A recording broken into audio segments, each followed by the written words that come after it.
నిజామాబాద్ జిల్లాలో వడగండ్ల వాన బీభత్సం సృష్టించింది. వారం రోజులుగా ఎడతెరిపి లేకుండా వర్షం కురుస్తోంది. దర్పల్లి, మాక్లూర్, నందిపేట, డొంకేశ్వర్, మోపాల్, ఆలూరు రేంజుల్లో తీవ్రంగా పంట దెబ్బతింది. నందిపేట మండలం కుద్వాన్పూర్లో పిడుగుపాటుకు 3 గేదెలు చనిపోయాయి. ఈదురుగాలులకు పలు ప్రాంతాల్లో చెట్లు నేలకొరిగాయి. జిల్లా వ్యాప్తంగా దెబ్బతిన్న 10 ట్రాన్స్ఫార్మర్లు, 150 విద్యుత్ స్తంభాలు విరిగిపడ్డాయి. ఇక దీంతో విద్యుత్ శాఖకు 50 లక్షలకు పైగా నష్టం వాటిల్లింది. నిజామాబాద్ జిల్లాలో వడగండ్ల వాన బీభత్సం సృష్టించింది. వారం రోజులుగా ఎడతెరిపి లేకుండా వర్షం కురుస్తోంది. దర్పల్లి, మాక్లూర్, నందిపేట, డొంకేశ్వర్, మోపాల్, ఆలూరు రేంజుల్లో తీవ్రంగా పంట దెబ్బతింది.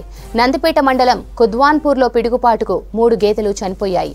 ఈదురు గాలులకు పలు ప్రాంతాల్లో చెట్లు నేలకొరిగాయి. జిల్లా వ్యాప్తంగా 10 ట్రాన్స్ఫార్మర్లు, 150 విద్యుత్ స్తంభాలు విరిగిపడ్డాయి. దీంతో విద్యుత్ శాఖకు 50 లక్షలకు పైగా నష్టం జరిగింది.